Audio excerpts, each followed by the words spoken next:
Hi, I'm Bianca. Last Sunday, I descended from the clouds in my custom Airbus H125, rotors thundering as I touched down on my father's pristine lawn. Through the cockpit window, I watched his jaw drop as he realized the woman stepping out in a $1,000 flight suit was the same daughter he'd humiliated 6 years earlier for driving what he called a rolling embarrassment. What he didn't know was that I'd been recording every cruel comment, every dismissive laugh, every moment he tried to crush my dreams. When the dust settled from my helicopter blades, so did the score. Before we jump back in, tell us where you're tuning in from. And if this story touches you, make sure you're subscribed. Because tomorrow, I've saved something extra special for you.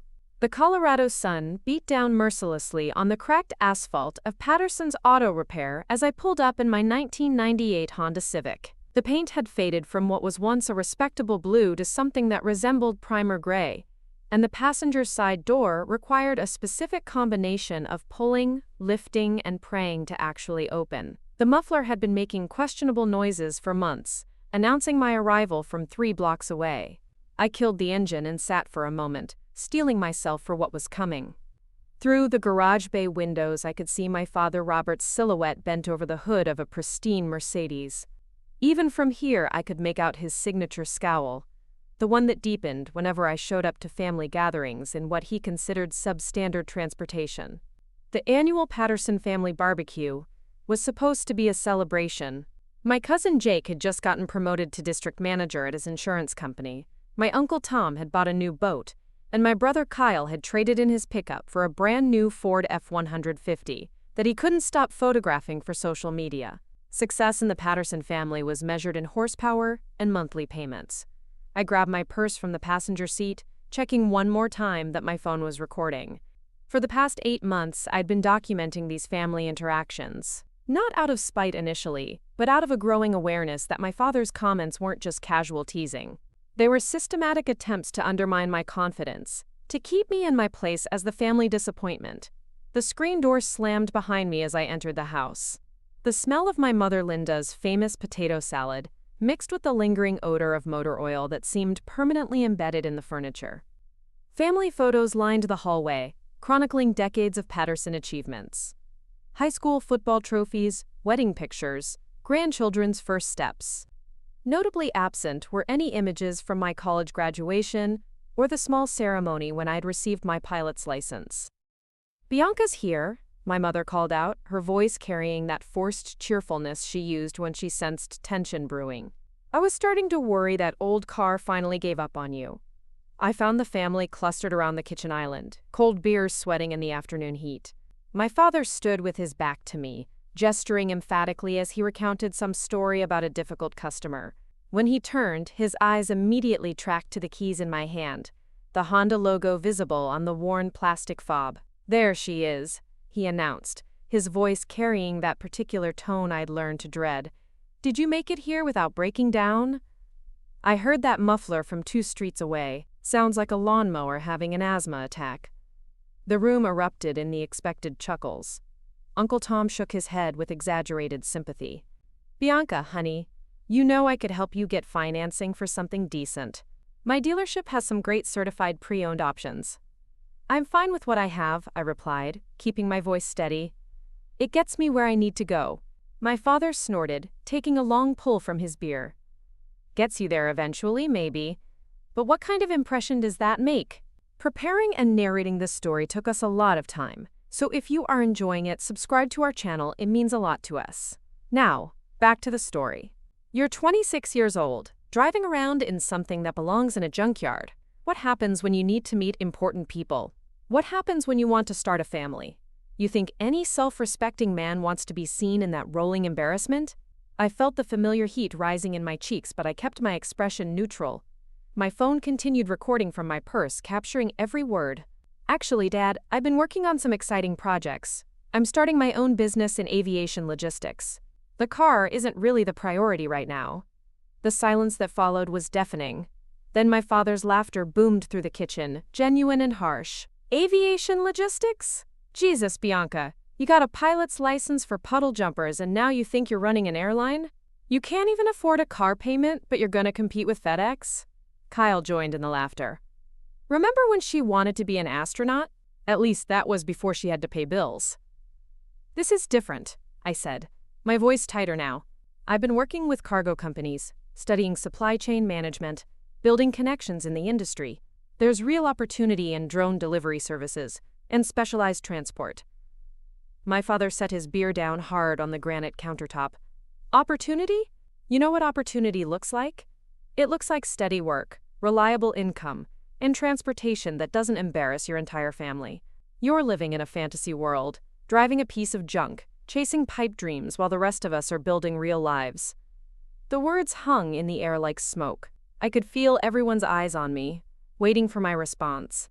Part of me wanted to explain about the business plan I'd been developing, the connections I'd made at Denver International Airport, the small contracts I'd already secured for specialty deliveries. But I'd learned that explaining only provided more ammunition for ridicule. Maybe we should eat, my mother suggested weakly, clearly uncomfortable with the direction of the conversation. But my father wasn't finished. He was warming up now, emboldened by his audience. You know what your problem is, Bianca? You've never understood that success requires sacrifice. It requires making practical choices. Look at Kyle. He works hard, saves his money, buys quality things that last. Look at Jake, climbing the corporate ladder because he understands how business actually works. He gestured toward the window where my Honda sat like a wounded animal among the newer vehicles. That car out there isn't just transportation. It's a statement about who you are. It says you don't respect yourself enough to invest in quality. It says you're content with mediocrity. And if you're content with mediocrity in something as basic as getting around, how can anyone trust you with anything important? The logic was circular and cruel, designed to trap me in a web of inadequacy. If I defended my choices, I was being defensive. If I stayed quiet, I was accepting his assessment. I'd grown up in this dynamic, never quite understanding why nothing I accomplished seemed to matter. Robert, my mother said, her voice carrying a warning edge. Maybe we could. No, Linda, she needs to hear this. I've been watching her drift for years, always with some new scheme, some new dream that's going to make her rich. Remember, the photography business, the online store, the tutoring service. None of them lasted 6 months because she doesn't have the discipline to see things through. I took a breath, choosing my words carefully. Those weren't failures, Dad. They were learning experiences. I'm building skills, understanding different markets, figuring out what works. Learning experiences, he repeated mockingly. That's rich. You know what we used to call learning experiences? Failures. And the common denominator in all your learning experiences is that you're still driving a car I wouldn't use to haul trash to the dump. Uncle Tom cleared his throat uncomfortably. Maybe we're being a little hard on her, Bob. She's still young, got time to figure things out. She's 26, Tom. When I was 26, I already owned this shop, had a mortgage, was building something real. She's got a pilot's license for toy planes and delusions of grandeur. The conversation might have continued, but Jake's wife Sarah chose that moment to announce their pregnancy, effectively redirecting everyone's attention to more celebratory topics. I managed to smile and offer congratulations, but the damage was done. The familiar weight of disappointment settled over me like a heavy coat. I slipped away to the bathroom and checked my phone. The recording was clear, every cruel word captured in digital clarity. I'd started documenting these interactions after a conversation with my college roommate Jessica, who'd pointed out that my family's stories sounded like systematic emotional abuse rather than normal teasing. Healthy families don't operate like that, she'd told me over coffee. They might joke around, but they don't consistently undermine each other's dreams. Your dad isn't trying to motivate you, he's trying to control you. The observation had been revelatory. For years I'd internalized his criticism, assuming that his harsh assessments reflected some fundamental flaw in my character or judgment. I'd changed majors twice in college, abandoned perfectly viable business ideas, and generally second-guessed every decision, because his voice had become the dominant narrator in my head. But recording the interactions had revealed patterns I hadn't consciously recognized. The way he'd dismiss any achievement that didn't fit his narrow definition of success. The way he'd mock my interests while praising identical accomplishments in other family members. The way he'd use my possessions as evidence of my personal failings, as if a car's Blue Book value determined human worth. I returned to the kitchen to find the conversation had moved on to safer topics. Football predictions, neighborhood gossip, complaints about local politics. I participated minimally, counting the minutes until I could politely escape. When I finally announced my departure, my father made one final comment that I knew would haunt me for weeks. "Drive safe in that death trap. Maybe next year you'll surprise us all and show up in something that wasn't manufactured during the Clinton administration." The laughter followed me out the door. Sitting in my Honda in the driveway, I watched through the window as the family continued their celebration without me. Kyle was showing off photos of his new truck's features. Uncle Tom was describing the capabilities of his boat's fish finder. Everyone had something to be proud of, something that validated their place in the family hierarchy. I started the engine, wincing at the muffler's protest.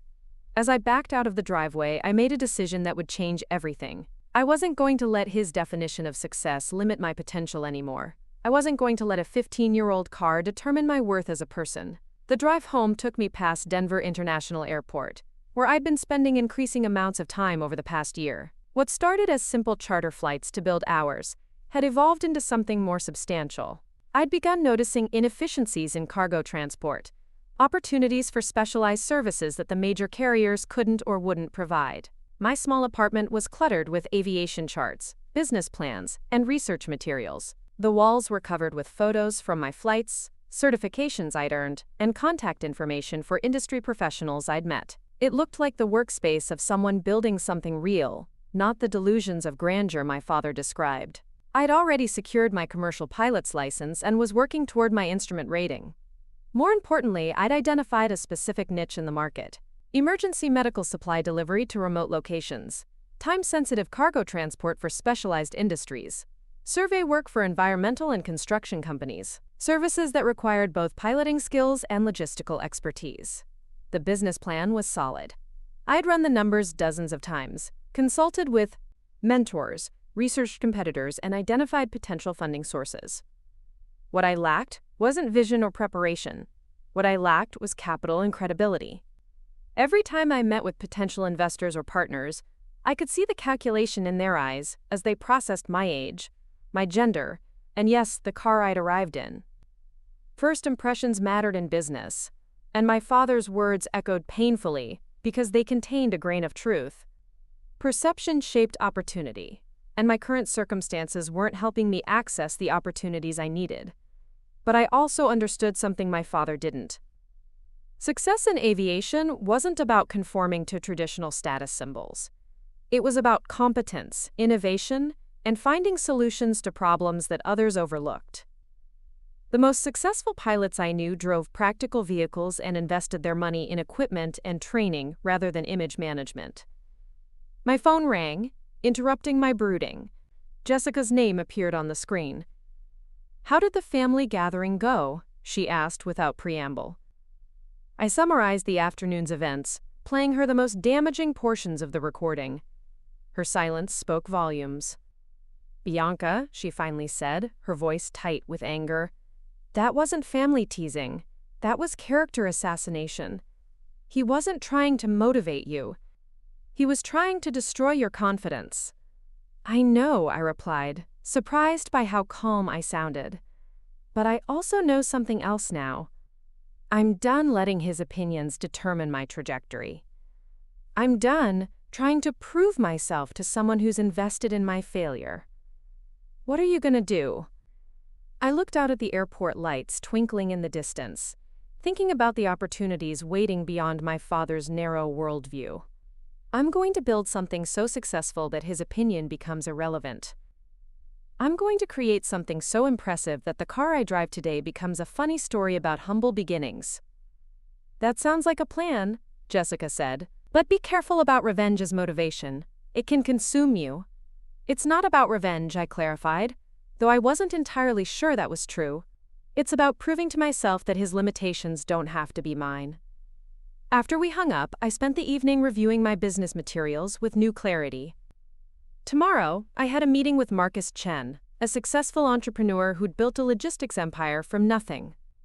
He'd agreed to review my business plan and provide feedback, possibly even investment, if the numbers were compelling enough. I'd prepared meticulously for the meeting, but now I realized I needed to prepare differently. Not just with financial projections and market analysis, but with the confidence that comes from truly believing in your vision, regardless of external validation. My father saw a young woman driving an old car and concluded she was destined for mediocrity. I saw someone who prioritized substance over appearance, someone willing to sacrifice comfort for opportunity, someone building towards something bigger than anyone around her could imagine. The difference in those perspectives would determine everything that happened next. The next morning, I woke before dawn and drove to the small municipal airport where I kept my rented Cessna 172. Flying had always been my sanctuary, the one place where my father's voice couldn't reach me. In the cockpit, competence was the only currency that mattered. Equipment responded to skill, not to social status or family approval. As I performed my pre-flight inspection, I thought about the path that had led me here. Growing up, I'd been fascinated by aviation, but my father had consistently steered me toward what he considered more practical pursuits. Flying is a hobby for rich people, he'd said when I'd expressed interest in pilot training. Focus on something that can actually pay the bills. But I'd pursued my license anyway, working nights at a local restaurant to pay for lessons. When I'd finally earned my private pilot certificate, he'd dismissed it as an expensive way to sightsee. When I'd upgraded to commercial status, he'd made jokes about crop dusting and banner towing. Each achievement had been met with skepticism rather than celebration, creating a dynamic where success felt hollow if it didn't come with his approval. But this morning, 3,500 feet above Denver, I understood something fundamental. His approval wasn't the prize I'd been seeking. His approval was the cage I'd been trying to escape. The meeting with Marcus Chen was scheduled for 10 o'clock at his downtown office. I landed with plenty of time to spare, changed into my professional attire in the airport restroom, and drove my Honda to the gleaming tower that housed Chen Logistics International. Marcus's assistant led me to a conference room with floor-to-ceiling windows overlooking the city. The view was spectacular, but I forced myself to focus on the materials I'd brought. Business plan, financial projections, market research, letters of intent from potential customers. Everything I needed to make a compelling case for investment. When Marcus entered, he was younger than I'd expected, maybe 40, with the kind of focused energy that successful entrepreneurs radiate. He'd built his company from a single delivery truck to a multi-million-dollar operation spanning 3 states. "Bianca," he said, settling into the chair across from me. "I've reviewed your preliminary materials. Interesting concept. Tell me why you think the market needs another logistics company." For the next hour, I walked him through my research and vision, the gaps in current service offerings, the opportunities in specialized transport, the specific advantages of aircraft-based delivery for time-sensitive cargo, the potential for drone integration as regulations evolved. Marcus listened intently, asking probing questions that demonstrated both skepticism and genuine interest. When I finished my presentation, he leaned back in his chair, studying me carefully. "Your numbers are solid," he said finally. "Your market analysis is thorough. You've identified real opportunities that others are missing." He paused. "But I have concerns about execution. This is a capital-intensive business. It requires significant equipment investment, insurance costs, regulatory compliance. Are you prepared for the financial realities?" I'd anticipated this question. I understand the challenges. That's why I'm seeking investors rather than trying to bootstrap everything myself. I'm looking for partners who can provide capital in exchange for equity, people who understand that building something sustainable takes time and resources. "And what makes you think you're the right person to execute this vision?" Aviation logistics is a tough business. It's dominated by established players with deep pockets and decades of experience. This was the moment I'd been preparing for, the question that went to the heart of everything. Because I understand both sides of the equation. I'm a pilot, so I understand the operational realities. But I've also worked in ground-based logistics, so I understand supply chain management. Most importantly, I see opportunities that others miss, Because I'm not constrained by how things have always been done. Marcus nodded slowly. Tell me about your background. How did you get interested in aviation? I found myself sharing more than I'd planned. My childhood fascination with flight, the obstacles I'd overcome to earn my licenses, the family dynamics that had shaped my determination to succeed. I didn't mention the previous day's humiliation specifically, but I talked about the motivation that came from having something to prove. Interesting, Marcus said when I finished. You know, some of the most successful entrepreneurs I know are driven by a need to exceed other people's expectations. There's power in that motivation, but it can also be dangerous if it becomes the only source of validation. His words echoed Jessica's warning about revenge as motivation. But I wasn't sure the distinction mattered. Whether I was driven by proving others wrong or proving myself right, the end result was the same relentless focus on achievement. I'd like to see your operation, Marcus continued. Can you show me your aircraft? Walk me through a typical transport scenario? We drove to the airport in his Tesla, a sleek symbol of success that made my Honda look even more pathetic by comparison. But for the first time, I didn't feel embarrassed by the contrast. My car was temporary transportation. Marcus's investment could be the catalyst for everything else. At the hangar, I walked him through my Cessna, explaining the modifications I'd made for cargo transport, the additional navigation equipment I'd installed, the safety protocols I followed for different types of deliveries. As we talked, I could see his interest growing. You've thought this through carefully, he said, running his hand along the aircraft's wing. This isn't some romantic notion about flying. You understand the business aspects. Flying is the tool, I replied. The business is solving logistics problems that others can't or won't address.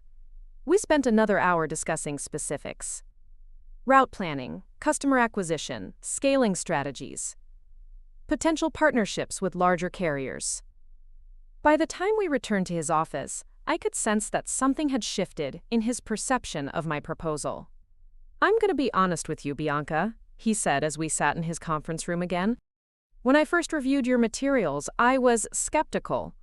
Young entrepreneur, limited capital, ambitious goals in a challenging industry. But after talking with you, seeing your operation, understanding your preparation, I think you might be onto something significant. My heart rate accelerated, but I kept my expression neutral. What would you need to move forward? More detailed financial projections, references from your current customers, a clearer timeline for expansion, and, he paused, a demonstration that you can execute at scale. I'd want to see you handle progressively larger contracts before committing significant capital. It wasn't a yes, but it wasn't a no either. It was the kind of conditional interest that could become real partnership with the right follow-through. I can provide all of that, I said confidently. How much time are we talking about? Give me 30 days to see what you can accomplish. If you can demonstrate growth and operational excellence in that time frame, we'll discuss specific investment terms. As I drove home that afternoon, I felt something I hadn't experienced in years. Not hope exactly, but determination backed by realistic possibility. Marcus Chen was serious about potentially investing in my vision. All I had to do was prove that I could deliver on my promises. The Honda's muffler protested as I accelerated onto the highway, but for once, the sound didn't embarrass me. It was temporary. Everything about my current circumstances was temporary. What mattered was the trajectory, not the starting point. That evening, I called Jessica to update her on the meeting. Her excitement was infectious, but she also asked the question I'd been avoiding. What happens if this works? What happens if you become wildly successful? Does that heal the relationship with your father, or does it just change the power dynamic? I didn't have an answer. Part of me imagined the vindication of returning home in expensive transportation, of proving that his assessments had been wrong. But another part of me wondered if success that was motivated by external validation could ever feel genuinely satisfying. I guess I'll find out, I said finally, but right now I'm focused on building something worthwhile regardless of anyone else's reaction. That's probably the healthiest approach, Jessica agreed. Just remember that success doesn't automatically heal old wounds. Sometimes it just gives you better tools for dealing with them. Her words stayed with me as I fell asleep that night, my mind already racing with plans for the next 30 days. I had contracts to pursue, operations to optimize, and credibility to build. Whether or not it would ultimately change my father's opinion seemed less important than it had 24 hours earlier. What mattered was proving to myself that his limitations didn't have to be mine. What mattered was building something so substantial that his approval became irrelevant rather than impossible. The path forward was clear. The only question was whether I had the skill and determination to walk it successfully. The next 30 days became a blur of 18-hour workdays and strategic maneuvering that would have impressed a military general. I threw myself into proving Marcus Chen's conditional faith wasn't misplaced, treating his challenge like the most important exam of my life. Every morning, I woke at 4:30 to review contracts, plan routes, and coordinate with clients before most people had their first cup of coffee. My Honda's odometer climbed rapidly as I drove between the airport, client meetings, and late-night strategy sessions with Jessica. The car's air conditioning had completely failed, leaving me to arrive at professional meetings looking slightly wilted despite my best efforts. But I'd learned to schedule important calls from my apartment or the airport office, where climate control and professional backdrops could mask my transportation limitations. The breakthrough came on day 12, when Denver Memorial Hospital contacted me about emergency pharmaceutical delivery. Their regular courier service had failed to deliver time-sensitive medications to a clinic in Steamboat Springs, leaving them scrambling for alternatives. The mountain roads would take 6 hours by car. Weather conditions made commercial flights impossible, but my Cessna could make the trip in 90 minutes. Dr. Patricia Gonzalez, the hospital's logistics coordinator, met me at the helipad behind the medical center. She was a woman in her 50s, with the kind of efficiency that came from years of managing life-and-death situations. As she handed me the insulated package containing insulin and emergency medications, her expression was skeptical. "You sure about the weather conditions?" she asked, glancing at the cloudy sky. "The commercial pilots aren't flying today. I'd already checked the meteorological reports 3 times and calculated alternative routes around the worst turbulence. Commercial airlines have different safety margins and passenger comfort requirements. This is well within acceptable parameters for cargo transport. The flight to Steamboat Springs tested every hour of training I'd accumulated. Mountain weather was notoriously unpredictable, and the afternoon winds created choppy conditions that would have been uncomfortable for passengers, but manageable for essential cargo. I followed the valleys when possible, climbed above weather when necessary, and maintained constant communication with air traffic control. When I landed at the small mountain airport, the clinic administrator was waiting with visible relief. "We have 3 diabetic patients who needed this medication today," she explained, as I unloaded the insulated container. "You might have saved lives." The payment for that single flight was more than I typically earned in a week of regular charter work. But more importantly, Dr. Gonzalez was impressed enough to propose a formal partnership. Denver Memorial wanted reliable emergency transport capabilities, and they were willing to pay premium rates for guaranteed service. "We need someone who can fly when others can't or won't," she explained during our follow-up meeting. "Commercial carriers focus on passenger safety and comfort. We need cargo pilots who understand that sometimes acceptable risk for essential medical supplies is different from acceptable risk for vacation travelers." Within 2 weeks, I had signed an exclusive contract for emergency medical transport throughout Colorado and neighboring states. The agreement included minimum monthly payments regardless of actual flights, plus premium rates for urgent deliveries. It was the kind of steady income stream that could support significant business expansion. Marcus Chen was intrigued when I presented the hospital contract during our scheduled check-in. "Medical transport is a specialized niche with high barriers to entry," he observed, reviewing. "Didn't have to be mine. What mattered was building something so substantial that his approval became irrelevant rather than impossible. The path forward was clear. The only question was whether I had the skill and determination to walk it successfully. The next 30 days became a blur of 18-hour workdays and strategic maneuvering that would have impressed a military general. I threw myself into proving Marcus Chen's conditional faith wasn't misplaced, treating his challenge like the most important exam of my life.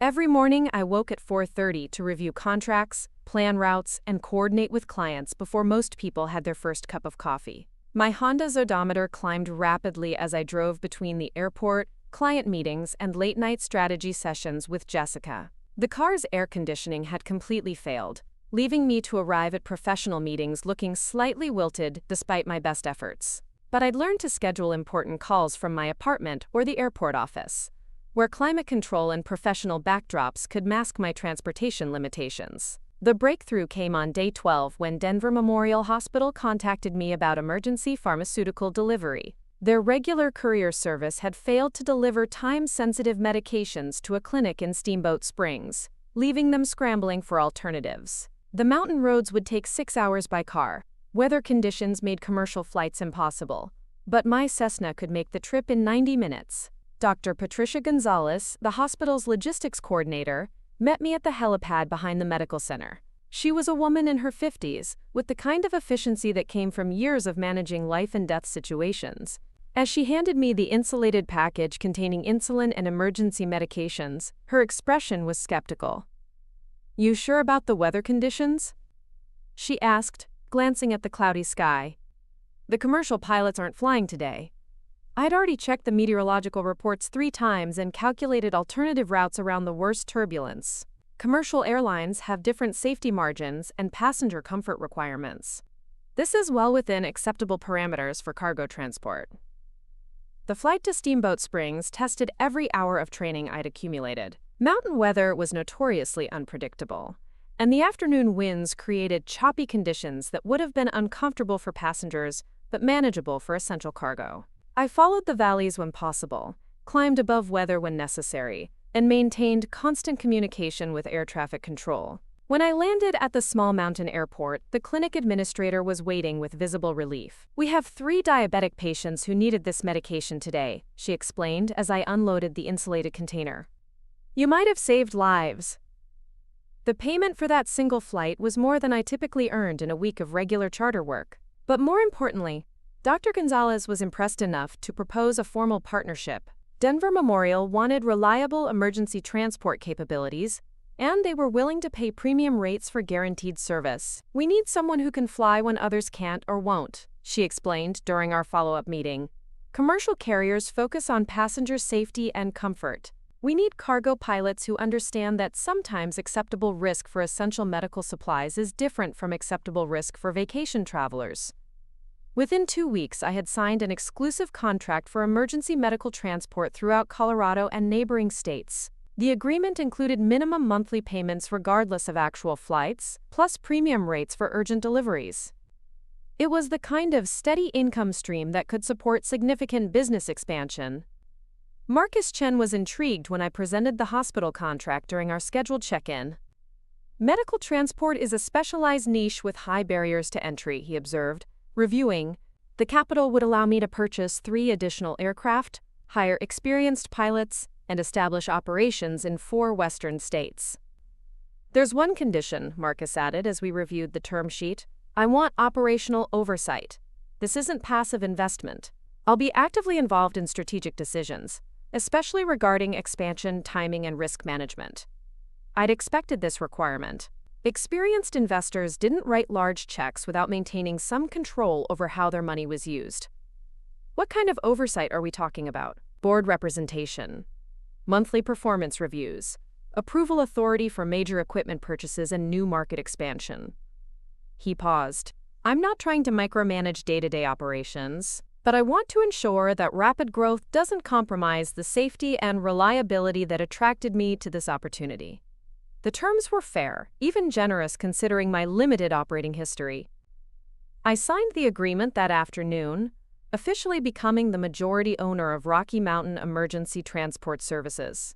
The next 6 months transformed my operation from a 1-person charter service into a legitimate aviation company.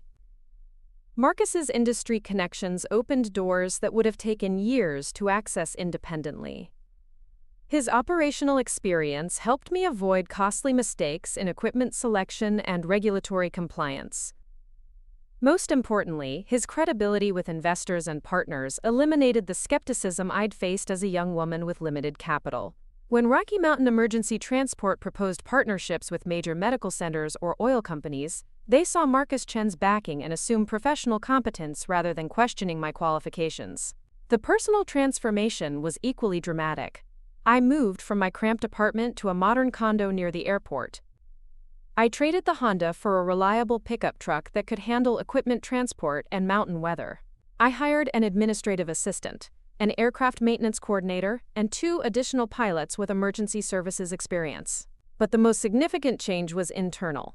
For the first time in my adult life, I wasn't seeking external validation for my choices. Success wasn't about proving others wrong anymore. It was about building something meaningful that served important purposes. The medical transport contracts were saving lives. The environmental survey work was providing data for conservation efforts. The oil and gas support was helping companies operate more safely in remote locations. My father's opinions about practical choices and realistic goals seemed irrelevant compared to the tangible impact of the work itself. Jessica noticed the difference during one of our regular dinner meetings. "You seem different," she observed as we shared appetizers at our favorite downtown restaurant. "More settled, maybe. Less driven by external pressure." "I think success changes your perspective," I replied. "When you're struggling, other people's opinions carry disproportionate weight because you're not sure of your own judgment. When you're achieving your goals, their approval becomes less essential." "Are you planning to tell your family about the business growth?" The question caught me off guard. I'd been so focused on operational expansion that I hadn't considered when or how to share my success with the Patterson family. Part of me wanted to wait until the achievement was undeniable, until even my father couldn't dismiss it as temporary luck or inflated claims. "Not yet," I said finally. "I want to reach a level where the success speaks for itself." "What level is that? When do you have enough achievement to feel vindicated?" I didn't have a clear answer. The goalposts kept moving as my capabilities expanded. 6 months ago, a profitable single aircraft operation seemed like ultimate success. Now I was planning a fleet of specialized aircraft serving multiple states. The metrics of enough remained frustratingly elusive. What I did know was that my father's annual autumn barbecue was approaching, and for the first time in years, I wasn't dreading the encounter. My Honda had been replaced by a professional vehicle. My aviation dreams had become a thriving business. My supposed pipe dreams were generating substantial revenue and serving essential purposes. But I also understood that family dynamics don't change automatically with external circumstances. My father's need to diminish my achievements might simply adapt to new targets. Instead of mocking my transportation, he might question the sustainability of my business or find other ways to undermine my confidence. The recording app on my phone had become second nature, documenting not just family interactions but business meetings, client calls, and strategic planning sessions. What had started as evidence gathering had evolved into comprehensive business documentation that Marcus praised for its thoroughness. "Most entrepreneurs are terrible at recording decisions and tracking progress," he'd observed during one of our monthly reviews. "Your documentation habits will be invaluable as we scale operations and bring on additional team members." I realized that my father's emotional abuse had inadvertently taught me valuable skills. Hyper-awareness of interpersonal dynamics made me excellent at reading clients and partners. Detailed documentation protected against misunderstandings and provided evidence for performance evaluations. The defensive mechanisms I developed were translating into business advantages. 2 weeks before the family barbecue, I received a call that would change everything. Dr. Elizabeth Morrison from Colorado State University's Atmospheric Research Department needed emergency transport for time-sensitive equipment to a weather monitoring station near Mount Elbert. The cargo was bulky and fragile, requiring specialized handling and precise timing. "We need someone who can land in challenging conditions with expensive scientific equipment," she explained. "The regular charter services won't take the liability risk." The equipment was worth more than $200,000 and needed to be operational before the next major storm system arrived. Failure would compromise a multi-year research project studying high-altitude weather patterns. The landing site was a short runway at 11,000 feet elevation, challenging even for experienced mountain pilots. I spent 3 days preparing for the mission. Weather analysis, route planning, aircraft configuration, and insurance coordination. The payload required removing passenger seats and installing specialized securing equipment.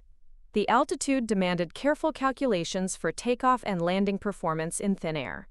The flight itself was routine despite the challenging conditions. Clear weather, minimal turbulence, and perfect visibility for the mountain approach. But as I was securing the equipment at the research station, Dr. Morrison made an unexpected offer. "We have federal funding for a comprehensive aerial survey of the entire Colorado high country," she said as we unloaded the sensitive instruments.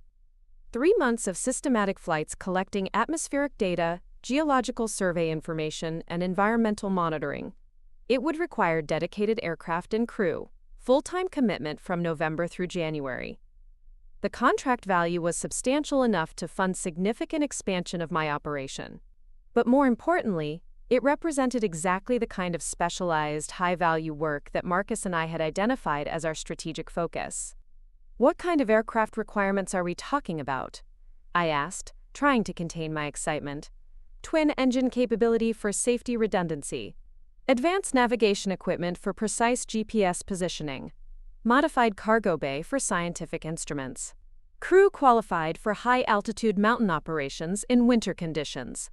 I had most of the qualifications already, and Marcus's investment could cover the equipment upgrades needed for full compliance. "I can meet those requirements," I said confidently. "When do you need a formal proposal?" 2 weeks. The university selection committee meets the first Monday in November. Driving back to Denver that evening, I realized this contract could establish Rocky Mountain Emergency Transport as the premier scientific aviation service in the western United States. University partnerships led to federal contracts, which opened doors to international opportunities. The progression from emergency medical flights to cutting-edge research support represented exactly the kind of evolution I'd envisioned. But it also meant the upcoming family barbecue would occur right as I was preparing the most important business proposal of my career. The timing felt symbolic, as if the universe was testing my ability to maintain focus on meaningful goals while navigating family drama. I called Marcus that evening to discuss the opportunity. His response was immediate and enthusiastic. "Scientific contracts with federal backing represent some of the most stable revenue in aviation," he said. "Universities pay premium rates, maintain long-term relationships, and provide credibility that opens doors to additional opportunities. What do we need to make this happen? A compelling proposal that demonstrates both technical capability and operational reliability. Client references that establish your track record with sensitive cargo and challenging conditions. Financial projections that show how this contract fits into our broader expansion strategy." We spent the following week developing the most comprehensive business proposal I'd ever created. Technical specifications, safety protocols, crew qualifications, equipment capabilities, and detailed timelines for every aspect of the research support mission. The university's requirements were demanding, but I met or exceeded every specification. My mountain flying experience was extensive. My cargo handling record was flawless. My client references included testimonials from medical centers, environmental groups, and oil companies, praising both technical competence and professional reliability. More importantly, Marcus's backing provided the financial credibility that distinguished serious bidders from optimistic amateurs. When universities saw Chen Logistics International as a partner, they assumed enterprise-level capabilities, rather than questioning whether a small operation could handle complex requirements. The proposal submission deadline was the Friday before the family barbecue. I delivered the comprehensive package to Dr. Morrison's office personally, confident that we'd presented the strongest possible case for our capabilities. "Impressive work," she said after reviewing the materials. "The selection committee will be evaluating all proposals next week. We should have a decision by the following Friday." As I drove home that afternoon, I realized the timing was perfect rather than problematic. By the time of the family gathering, I would know whether Rocky Mountain Emergency Transport had secured the contract that could establish us as a major player in specialized aviation services. More importantly, I would attend the barbecue as the CEO of a successful company with multiple aircraft, federal contracts, and expansion plans spanning several states. My father's opinions about practical choices and realistic goals would be measured against objective evidence of substantial achievement. But I also understood that vindication through external success might not provide the satisfaction I'd anticipated. The most meaningful changes had been internal, the confidence that came from proving my competence to myself, the relationships built with clients who valued my expertise, the knowledge that my work was making meaningful contributions to medical care, scientific research, and environmental protection.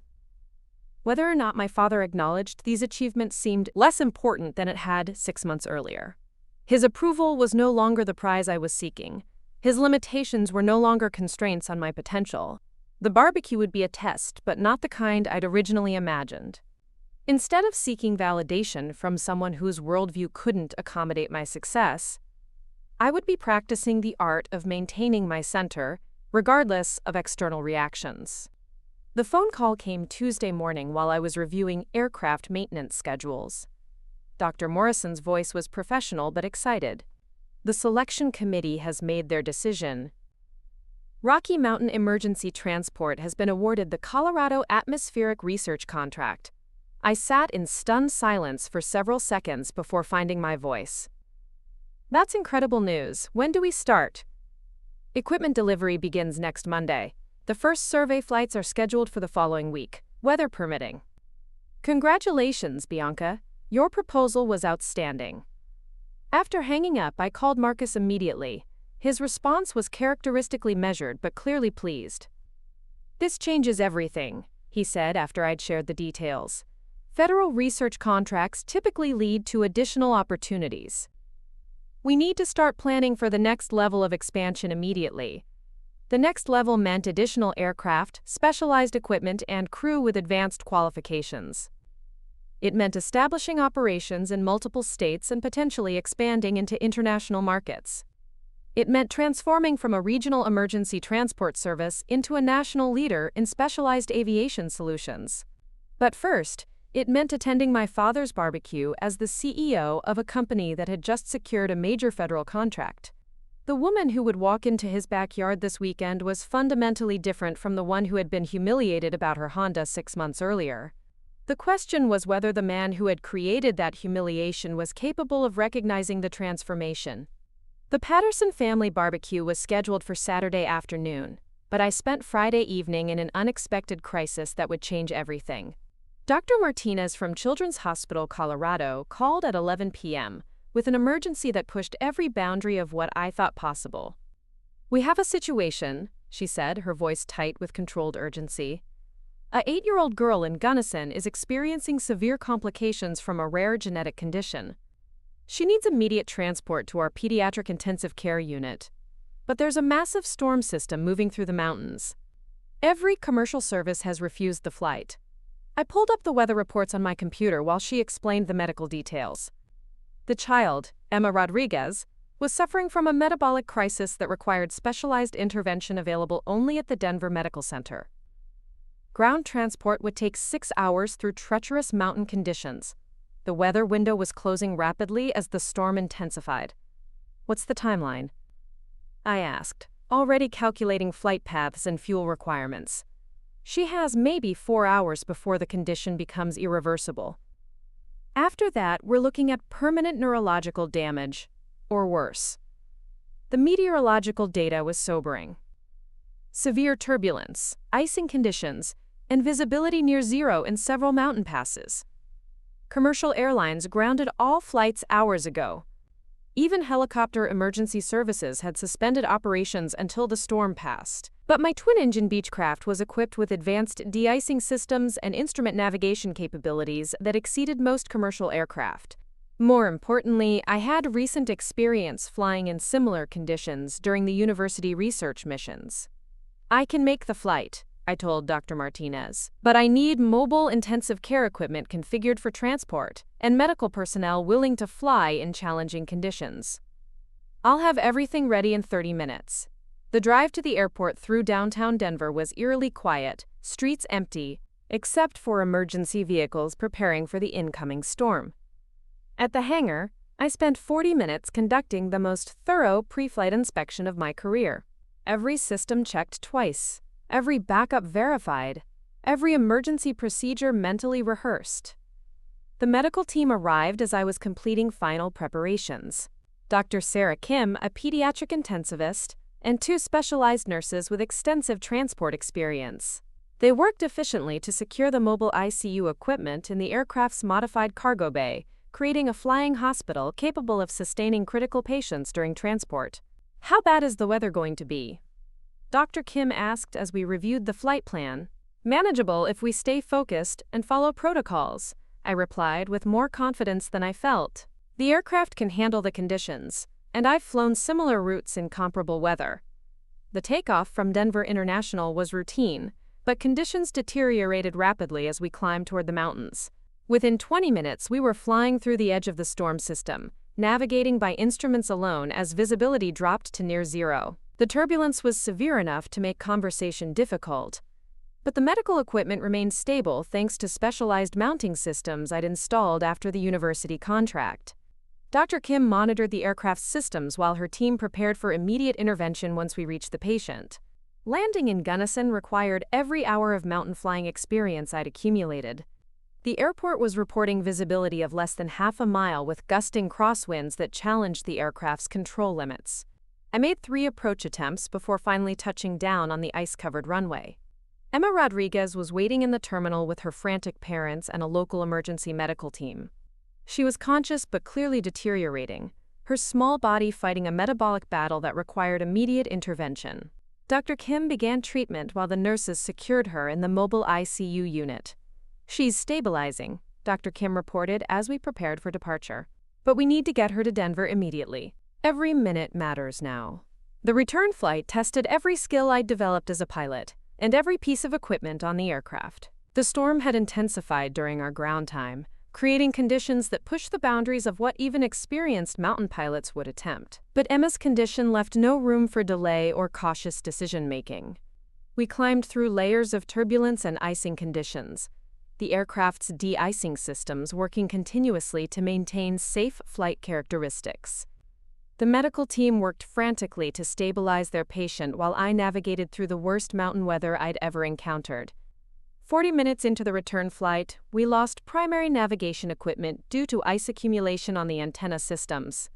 I switched to backup instruments and dead reckoning navigation, following familiar landmarks when visibility permitted and relying on instrument flight rules when it didn't. Dr. Kim appeared beside my seat as we descended toward Denver. "She's responding to treatment," she said, relief evident in her voice. "You saved her life tonight." The landing at Denver International was anticlimactic after the mountain ordeal. Clear skies, calm winds, and ground crew waiting to rush Emma to the pediatric intensive care unit.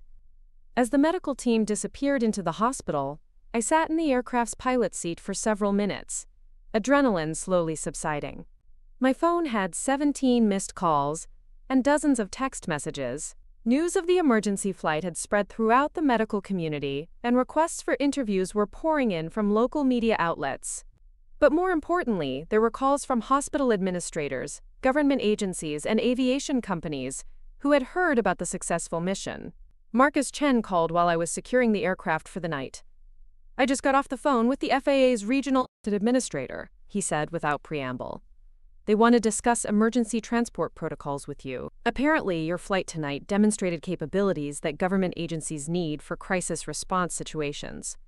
"What kind of protocols?" "Disaster relief, emergency medical evacuation, search and rescue support. The kind of contracts that establish companies as essential infrastructure rather than optional service providers."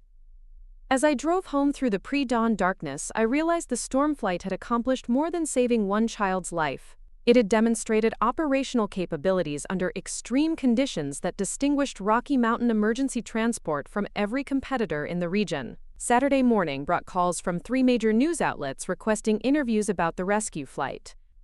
I declined television appearances but agreed to provide written statements emphasizing the importance of specialized emergency aviation services in rural communities. The story that emerged painted exactly the narrative I needed for the family barbecue. Local pilot saves child's life in dramatic storm rescue. Successful aviation company demonstrates life-saving capabilities. Female entrepreneur builds essential emergency services business. I arrived at my father's house that afternoon, driving a new Ford F-250, equipped for mountain weather and equipment transport. The truck was practical rather than flashy, chosen for capability rather than status, but it represented a significant upgrade from the Honda that had embarrassed him 6 months earlier. The family was already gathered in the backyard when I walked through the house. The same faces, the same dynamics, the same carefully orchestrated celebration of traditional success markers. But something fundamental had shifted in my relationship to the gathering.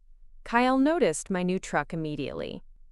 "Finally upgraded your transportation," he called out as I joined the group around the patio table.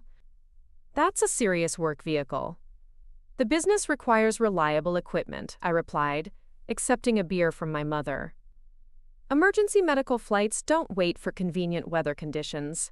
My father looked up from the grill where he was managing hamburgers and hot dogs. His expression was skeptical, as if he suspected exaggeration or misrepresentation. "Emergency medical flights? I thought you were doing charter work for tourists and cargo delivery." "The operation has expanded significantly. We're the primary emergency transport contractor for 3 major hospital systems now, plus federal research support and disaster relief capabilities." Uncle Tom's eyebrows rose with genuine interest. "Disaster relief? That sounds like serious business." I'd rehearsed this conversation during the drive over, anticipating skepticism and preparing responses with specific details rather than general claims. "Last night we transported a critically ill child from Gunnison to Denver during a severe storm. Commercial services were grounded, but our equipment and crew training allowed us to complete the mission successfully." "One flight doesn't make you a disaster relief operation," my father interjected, his tone carrying the familiar edge of dismissal.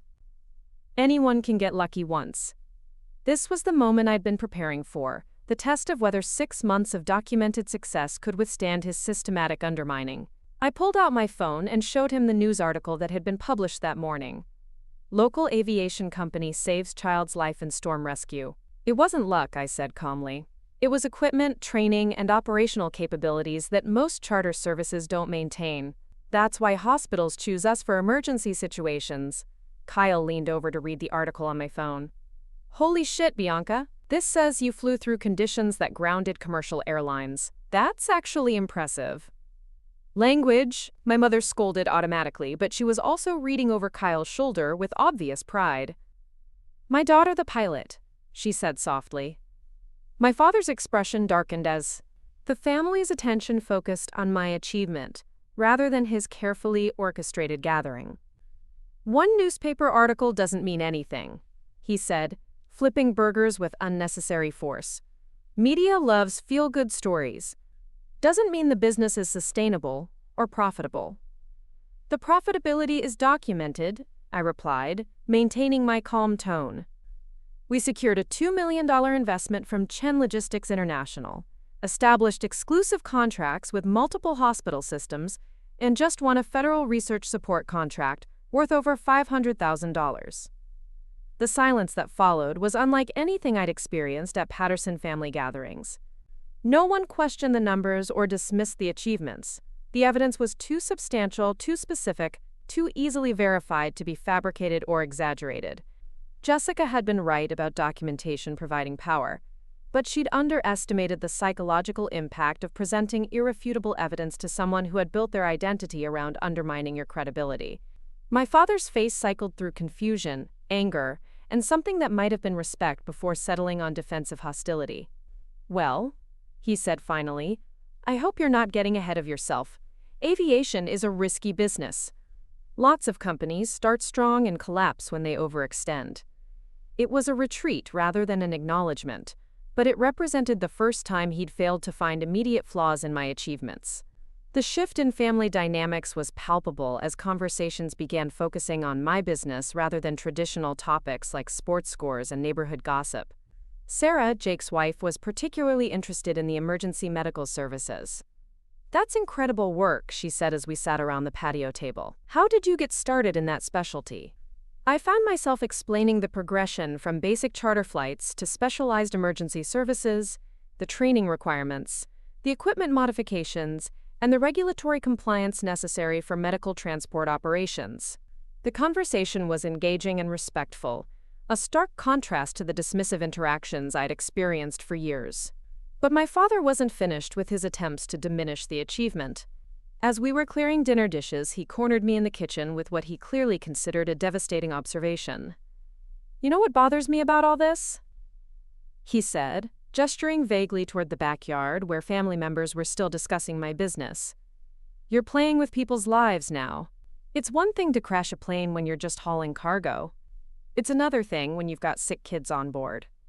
The comment was carefully crafted to undermine my confidence while appearing to express reasonable concern. It implied that my success was temporary luck rather than competence, that I was recklessly endangering patients, and that my achievements were ultimately meaningless because they involved inappropriate risk-taking. 6 months earlier, the observation would have shattered my confidence and sent me spiraling into self-doubt. Now it struck me as pathetically transparent manipulation from someone whose worldview couldn't accommodate my transformation.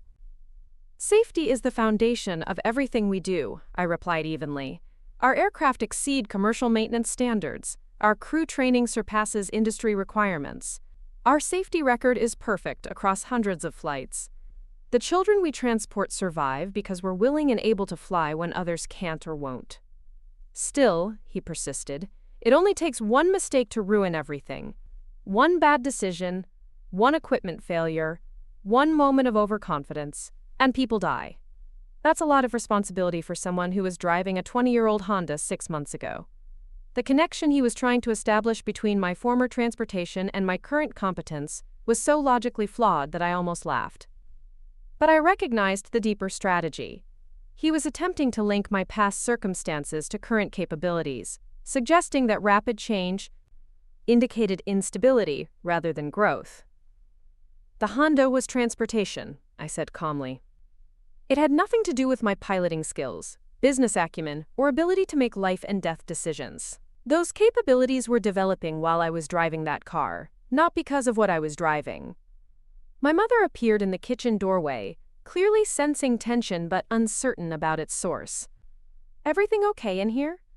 "Robert was just expressing concern about Bianca's work," I said, not breaking eye contact with my father. "He's worried that emergency medical flights involve too much responsibility." The phrasing was deliberate, casting his criticism as concern, while highlighting the irony of someone questioning my judgment about responsibilities he couldn't begin to understand. My mother's expression shifted as she processed the dynamic. "I think Bianca has proven she can handle responsibility," she said carefully. "The newspaper article mentioned her safety record and training qualifications."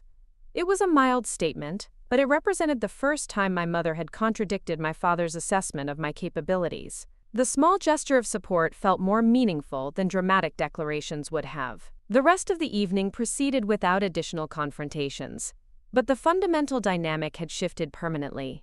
Family members asked thoughtful questions about my business, shared the news article on social media, and included me in conversations about future plans and professional goals.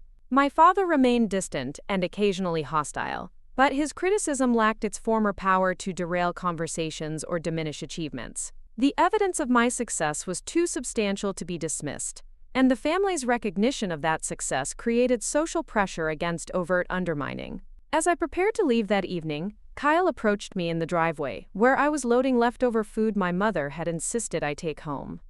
"I owe you an apology," he said, uncharacteristically serious.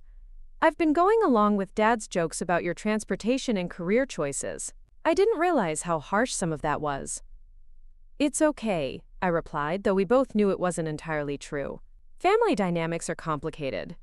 "Still, what you've built is legitimately impressive.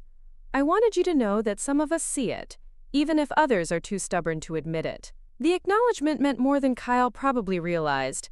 Growing up, he'd been the golden child who could do no wrong in my father's eyes. His recognition of my achievements carried weight precisely because he'd benefited from the favoritism that had worked against me. Driving home that night, I reflected on the strange anticlimactic nature of vindication. For months, I'd imagined this confrontation as a dramatic moment of triumph, where my success would force acknowledgement and apology from my father. Instead, it had been a subtle shift in power dynamics that left everyone slightly uncomfortable but fundamentally unchanged. My father was still the same person who measured worth through narrow criteria and felt threatened by others' achievements. My success hadn't transformed him into a supportive parent. It had simply removed his ability to dismiss my choices as obviously foolish. But something more important had happened. I'd stopped needing his approval or validation. The conversation in the kitchen had felt like theater, rather than genuine conflict, because his opinions no longer determined my self-worth or confidence in my decisions. The business was succeeding based on objective metrics that couldn't be argued away.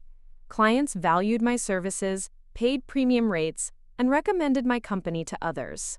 Federal agencies were interested in expanding our relationship. Investment partners saw substantial growth potential. Whether or not my father acknowledged these achievements was ultimately irrelevant to their reality or their continued development. His limitations were his problem, not constraints on my potential. Marcus Chen called as I was pulling into my driveway. "How did the family gathering go?" he asked, clearly remembering that I'd mentioned the annual barbecue during our previous conversation. "Better than expected," I replied honestly. "Different than I'd imagined, but better." "Good, because I have news that might make tomorrow even better. The FAA wants to schedule a formal meeting about disaster relief protocols, and the National Weather Service has inquired about contracted atmospheric monitoring services. Your storm flight last night opened doors we hadn't even considered." As I hung up and walked toward my apartment, I realized the most important transformation hadn't been in my family's perception of my success. It had been in my understanding of what success actually meant and where its value originated. External validation was pleasant when it occurred, but it wasn't necessary for meaningful achievement or personal satisfaction. The path forward was clear, and it had nothing to do with proving anything to anyone.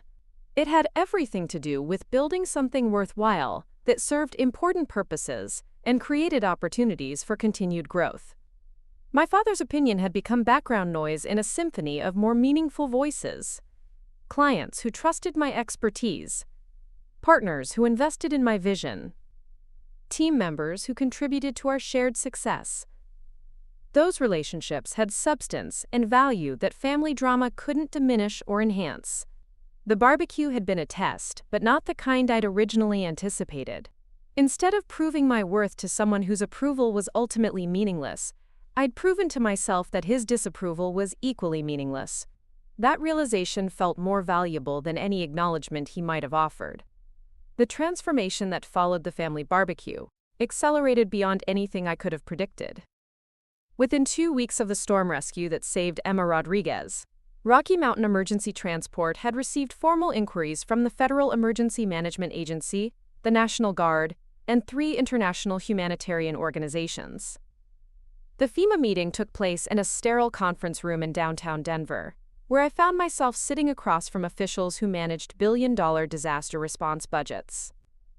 Director Janet Walsh, a woman in her 50s with the no-nonsense demeanor of someone who'd coordinated responses to hurricanes and earthquakes, reviewed our operational capabilities with obvious interest. "Your performance during the October storm demonstrated exactly the kind of specialized aviation services we need for disaster relief operations," she said, spreading maps of the western United States across the conference table. "Commercial airlines can't or won't fly in the conditions where emergency services are most critical." The contract they proposed was staggering in scope: pre-positioned aircraft and crew for rapid deployment during natural disasters, guaranteed availability for medical evacuations, supply deliveries, and personnel transport in conditions that grounded conventional services. Annual retainer fees plus mission-specific payments that could total millions of dollars during active disaster seasons.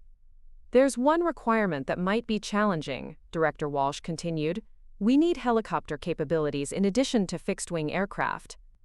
Vertical takeoff and landing for locations where airports aren't available or functional." I'd been anticipating this requirement since Marcus and I first discussed expansion into emergency services. "We're prepared to add helicopter operations to our fleet," I replied confidently. "I'm already qualified for rotorcraft, and we have the capital allocated for equipment acquisition. What kind of timeline are we discussing? 60 days for aircraft acquisition and crew certification. 90 days for full operational capability, including spare parts inventory and maintenance protocols. Director Walsh exchanged glances with her colleagues before nodding slowly. If you can meet those deadlines, we're prepared to offer an exclusive regional contract covering Colorado, Wyoming, and northern New Mexico. The financial terms exceeded our most optimistic projections. Base annual payments of $2 million, plus substantial permission fees. Equipment subsidies for specialized modifications. Priority status for federal aircraft surplus sales.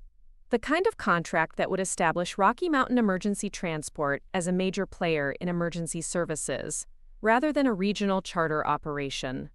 Marcus was waiting in the parking garage when I emerged from the federal building. "Based on your expression, I'm guessing the meeting went well," he said as we walked toward his Tesla.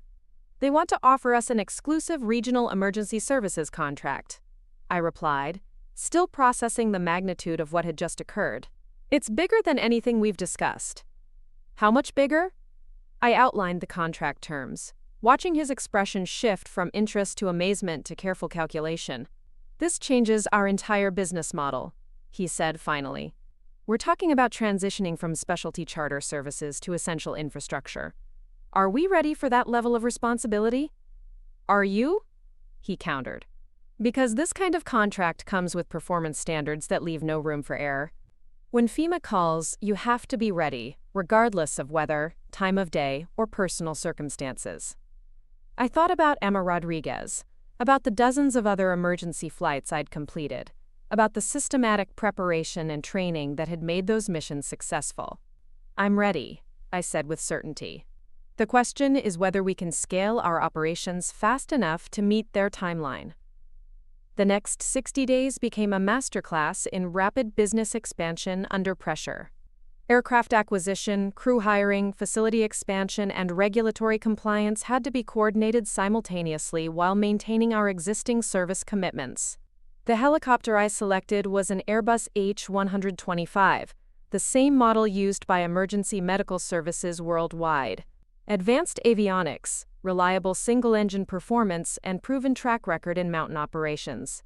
The price tag was substantial, but FEMA's equipment subsidies covered nearly half the cost.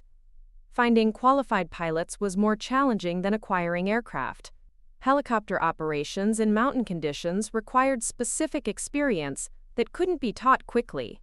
I contacted every military veteran and emergency services pilot in the region, eventually assembling a team of 4 pilots with combat or medical transport backgrounds.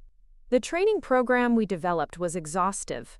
Mountain flying techniques, emergency medical procedures, disaster response protocols, and specialized equipment operation. Each pilot had to demonstrate competence in scenarios ranging from routine medical transport to complex search and rescue operations. My father's reaction to these developments was predictably dismissive when the family gathered for Thanksgiving dinner.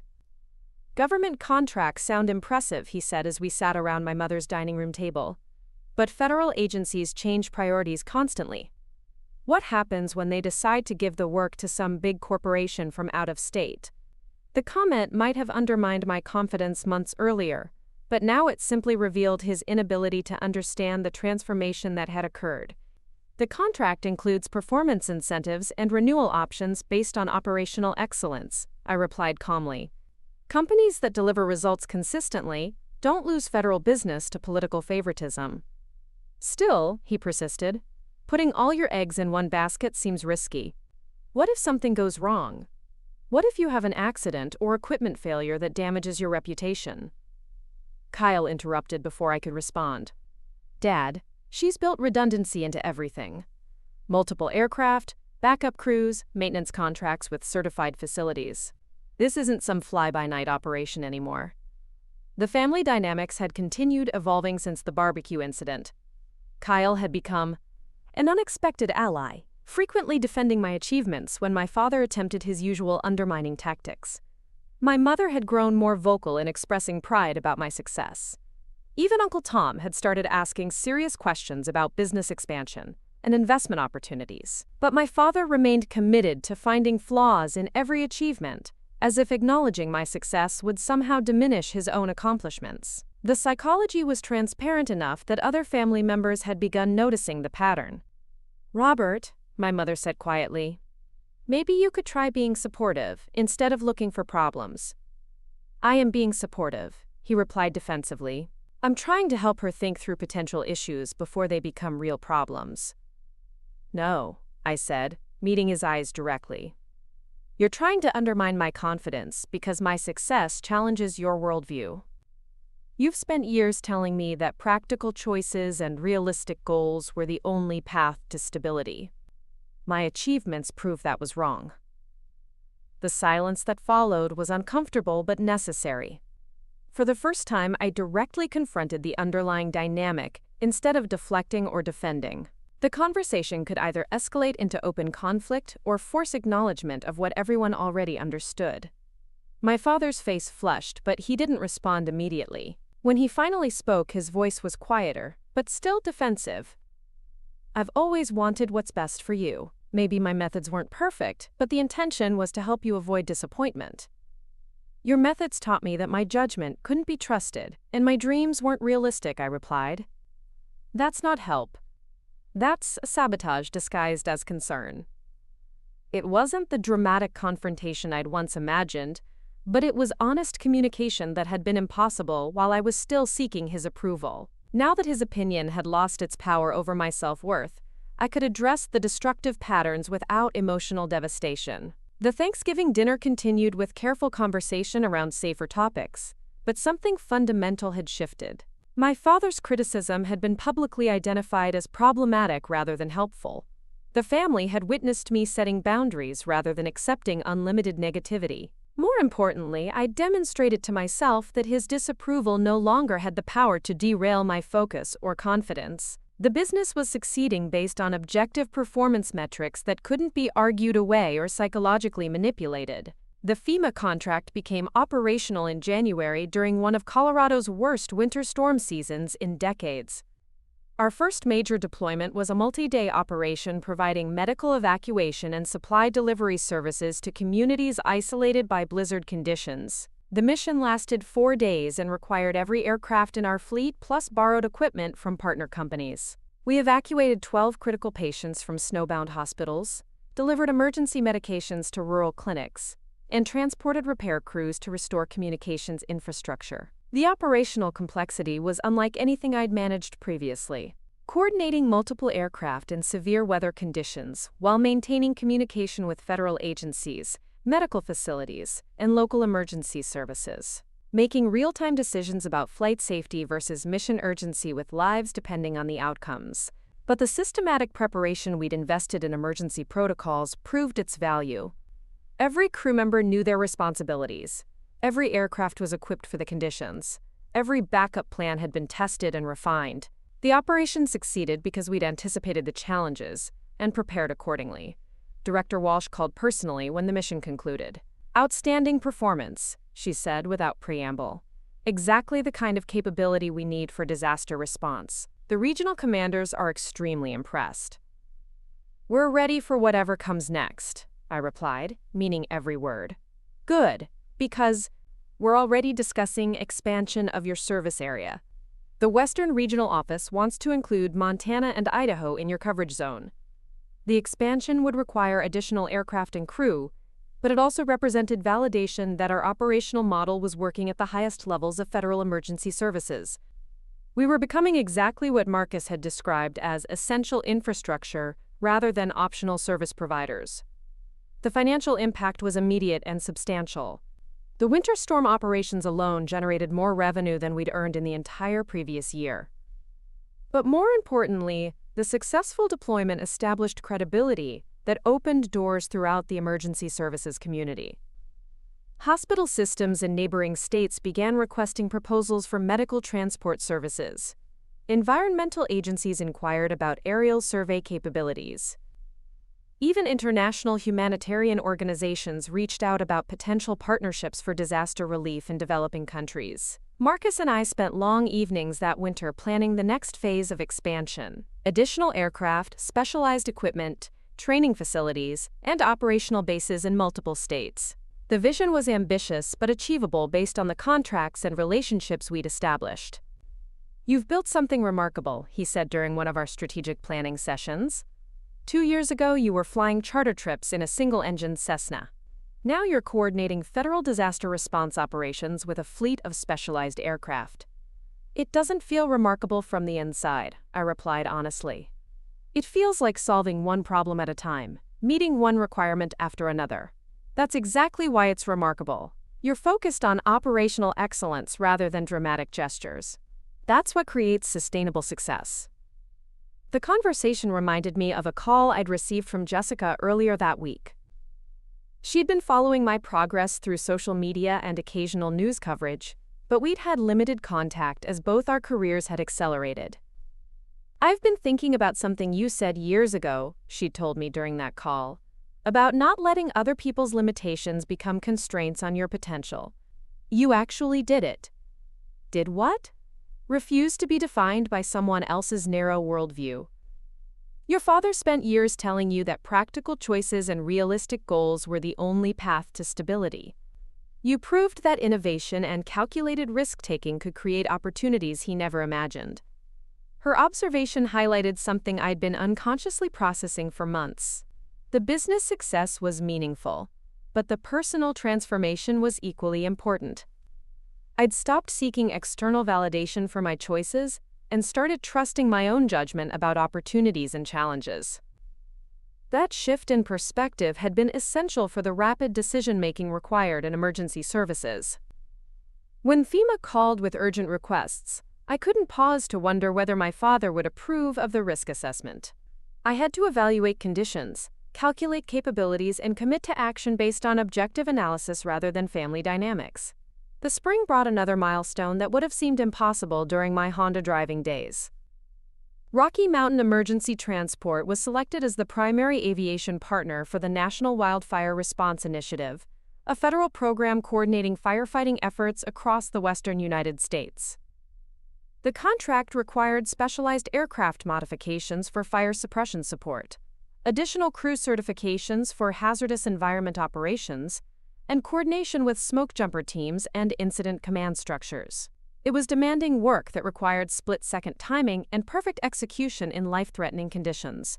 But it was also exactly the kind of high-stakes, specialized operation that distinguished our company from conventional charter services.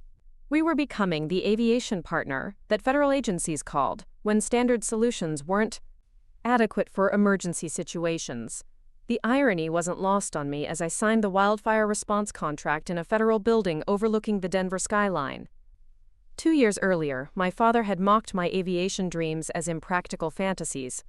Now I was coordinating with federal agencies on operations that protected entire communities from natural disasters. The transformation hadn't required his acknowledgement or approval. It had required competence, preparation, and willingness to accept responsibility for outcomes that mattered.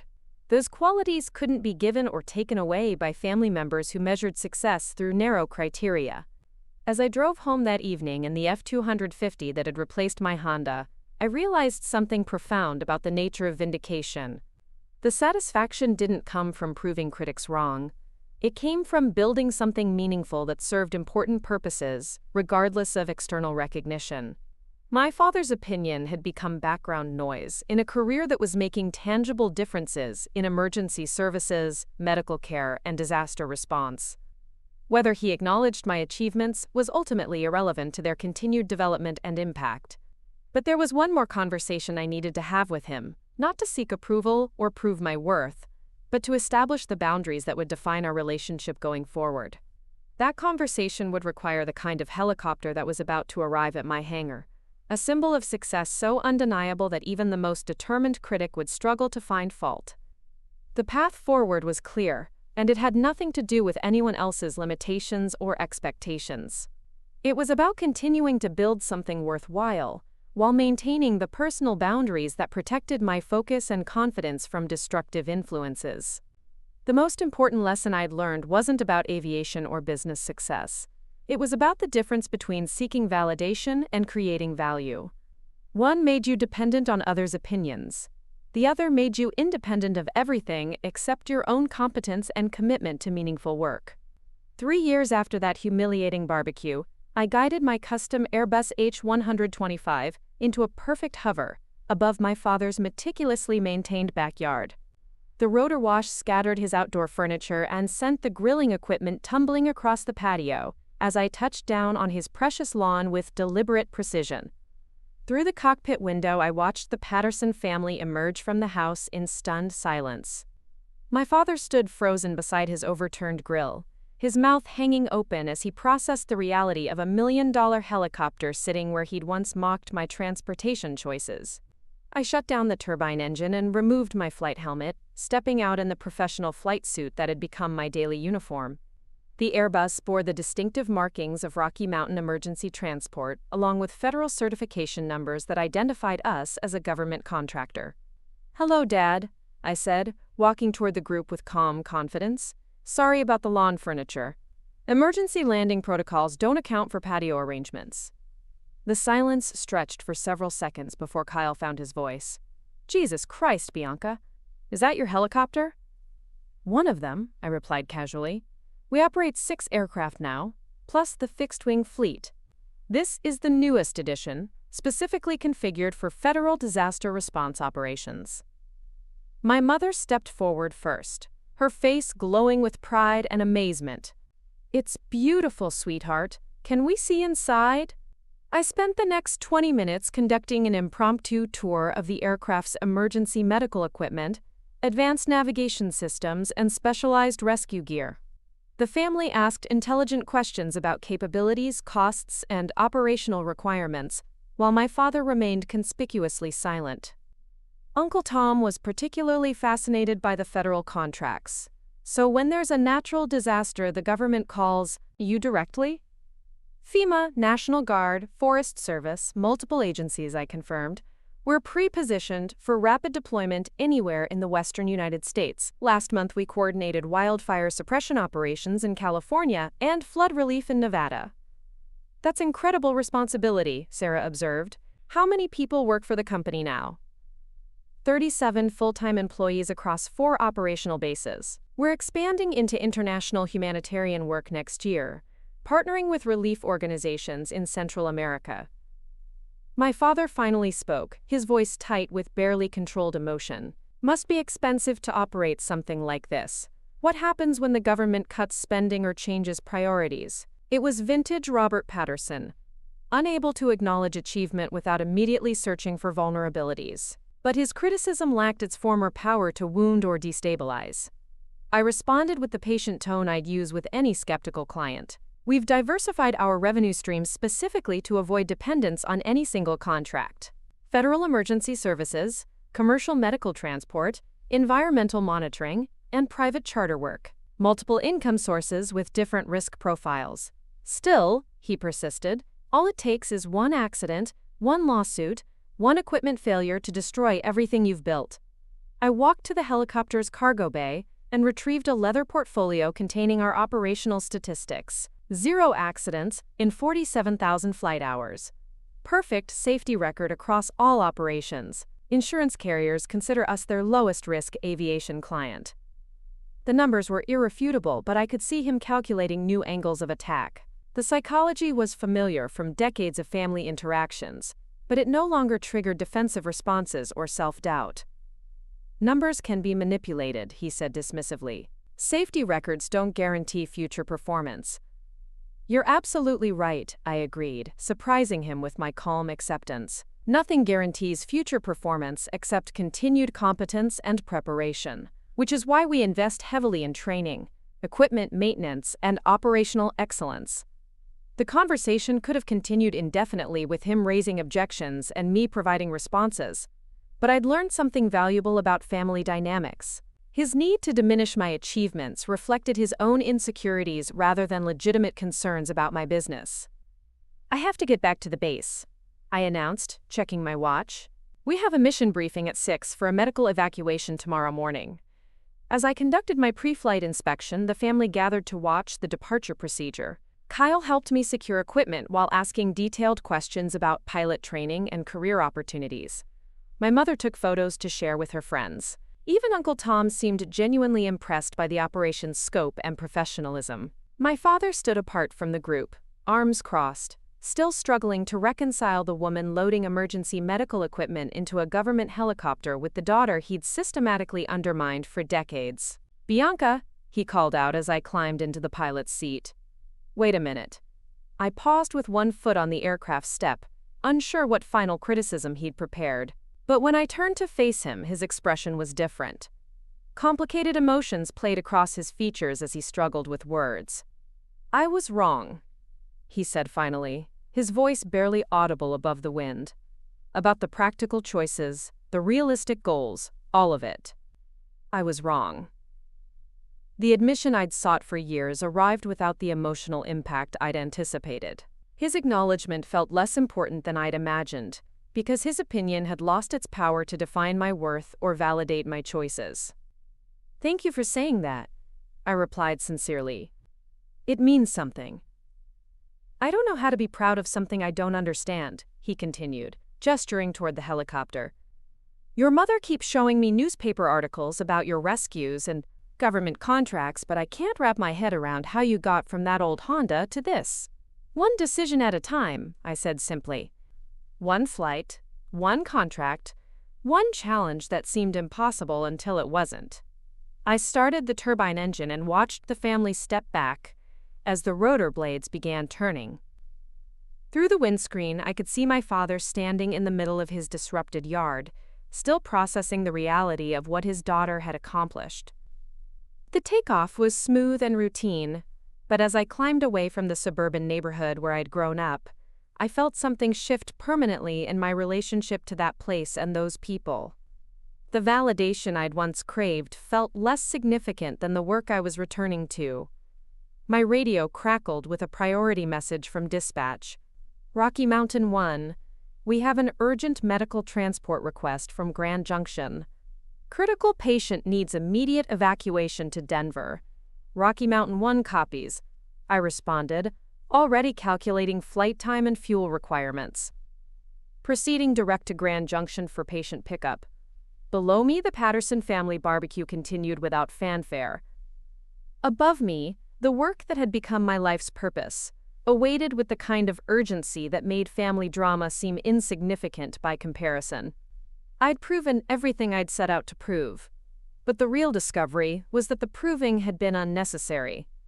Success wasn't about changing other people's perceptions. It was about building something meaningful that served important purposes, regardless of external recognition. The helicopter's radio buzzed with updates from the medical team preparing to receive my patient.